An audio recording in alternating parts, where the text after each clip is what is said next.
Assalamualaikum warahmatullahi wabarakatuh teman-teman. Kembali lagi dengan aku Rahmi Fikaulia. Gimana nih kabar kalian pada hari ini? Semoga sehat selalu ya. Oke, jadi hari ini aku bakalan share nih sama kalian para pejuang untuk masuk ke perguruan tinggi negeri. Aku bakalan share sama kalian beberapa universitas yang membuka jalur mandiri lewat seleksi rapor. Beberapa universitas ini juga merupakan universitas yang membuka KIPKA untuk jalur mandiri. Apa aja universitasnya? Sebelum aku bakal bahas apa-apa aja, aku ingin lagi bagi teman-teman yang belum subscribe, silahkan subscribe karena subscribe itu gratis. Terus yang pertama yang membuka seleksi mandiri via rapor dan juga menerima KIPKA itu adalah Universitas Negeri Semarang. Nah, Universitas Negeri Semarang ini masih membuka jalur lapor via mandiri pada tanggal 17 Mei sampai 23 Juni nanti. Jadi teman-teman masih ada kesempatan untuk mendaftar di UNES.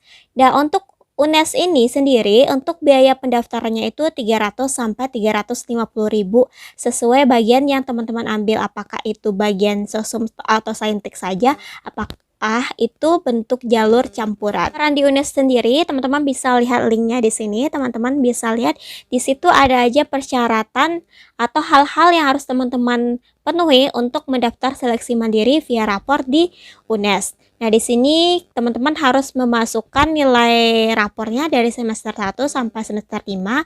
Kemudian di web ini juga ada tata cara pendaftarannya. Itu teman-teman bisa buka halaman webnya, kemudian teman-teman disuruh mengisi formulir dan membayar ke bank. Dan untuk cara selanjutnya teman-teman bisa lihat saja di sini. Nah, kemudian di web ini juga ada fakultas dan prodi yang membuka jalur mandiri via rapor. Di sini ada nama jurusannya, kemudian ada daya tampungnya gitu.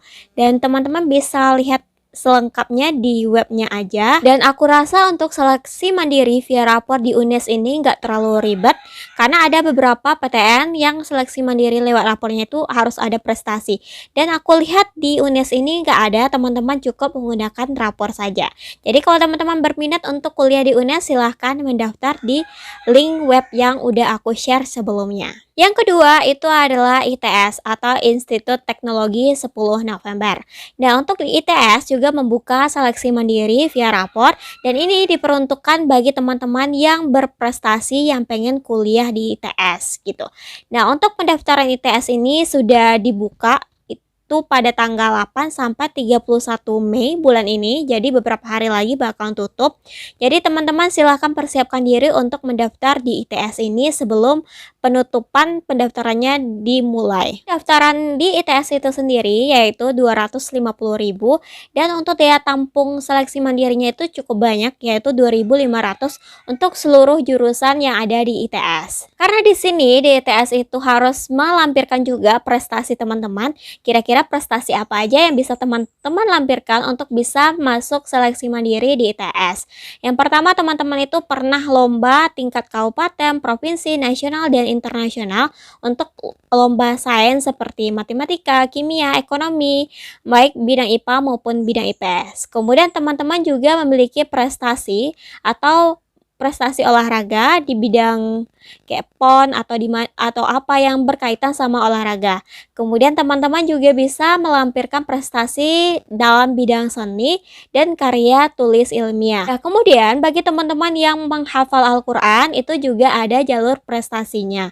Dan kemudian untuk teman-teman yang aktif organisasi nih, pernah menjadi ketua, wakil, atau anggota, teman-teman bisa memasukkan sertifikat itu juga untuk masuk seleksi prestasi dari UNES dan pengalaman untuk menjadi ketua panitia itu juga bisa. Untuk halaman webnya, teman-teman bisa lihat di sini, teman-teman bisa melihat beberapa persyaratan yang penting untuk mendaftar di ITS untuk jalur mandiri via rapor. Nah, ini ya teman-teman kira-kira bentuk webnya dan di sini ada yang namanya daya tampungnya.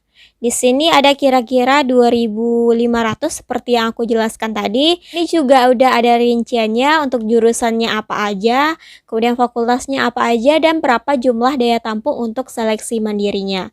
Kemudian juga ada keketatannya, teman-teman bisa lihat apakah rendah, tinggi, sedang. Kemudian di webnya juga dijelaskan apa aja sih ketentuan-ketentuan untuk mendaftar seleksi mandiri via rapor untuk jalur prestasi ini. Kemudian ada beasiswa, tanggal penting, dan kontaknya. Teman-teman bisa cek aja di webnya. Nah, yang ketiga itu ada Universitas Brawijaya.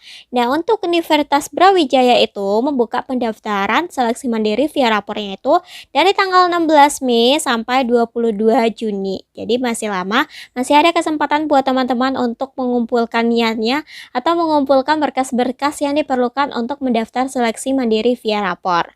Nah, ini untuk seleksi mandiri ini merupakan seleksi mandiri berprestasi untuk program reguler dan secara internasional. Nah, untuk minimal nilai rapor untuk mendaftar di Universitas Brawijaya itu adalah teman-teman harus memiliki rata-rata nilai rapor minimal 75 gitu.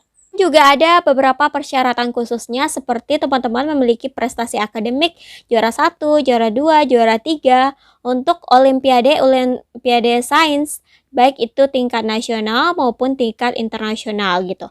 Kemudian teman-teman juga mengikuti lomba kompetensi siswa, lomba karya tulis ilmiah, kemudian teman-teman juga pernah mengikuti lomba LCC, dan kejuaraan lainnya. Nah, selain prestasi di bidang akademik, teman-teman bisa juga melampirkan prestasi di bidang non-akademik. Seperti teman-teman mengikuti juara-juara tingkat nasional ataupun internasional, baik itu di bidang olahraga, kesenian, keterampilan, dan keagamaan. Nah, bagi teman-teman yang memiliki hafalan itu minimal 5 juz, teman-teman juga bisa memasuki seleksi mandiri via prestasi di Universitas Brawijaya. Kemudian untuk bagi non-muslim, teman-teman juga bisa memasukkan prestasi penghafalan kitab suci dari berbagai agama yang telah diakui. Kalau teman-teman yang tidak memiliki prestasi secara akademik, non-akademik, tapi teman-teman ingin memasuki jalur internasional, teman-teman harus melampirkan sertifikat TOEFL atau IELTS teman-teman. Dan nanti pada saat seleksi, teman-teman bakal diuji bagaimana kemampuan bahasa Inggris teman-teman. Kalau kemampuan bahasa Inggris teman-teman oke, maka teman-teman juga bisa memasuki kelas internasional. Untuk pendaftarannya itu berapa? Untuk biaya pendaftaran untuk Universitas Brawijaya itu adalah 350.000. Untuk halaman web pendaftarannya, teman-teman bisa lihat di sini. Di sini aku contohin bukain. Dan ini merupakan halaman webnya. Di sini ada persyaratannya, kemudian ada persyaratannya untuk teman-teman yang dari luar negeri gitu, untuk penyetaraan ijazahnya.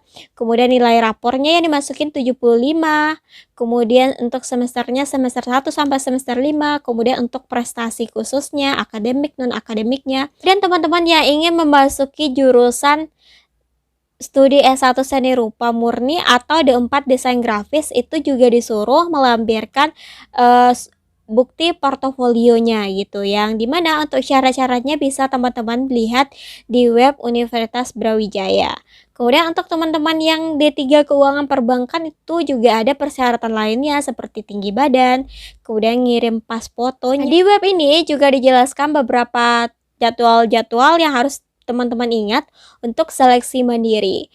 Kemudian biaya pendaftarannya, kemudian pengisian rapornya. Oke, teman-teman bisa lihat aja di webnya secara lebih lengkap. Teman-teman, mungkin 3 itu dulu aku bisa share sama kalian pada hari ini untuk beberapa kampus yang membuka seleksi mandiri jalur lapor dan menerima KIPK gitu. Jadi kalau teman-teman pengen dibahas universitas yang mana lagi, silahkan tulis di kolom komentar. Makasih udah menonton, thanks for watching, see you on my next video, dadah!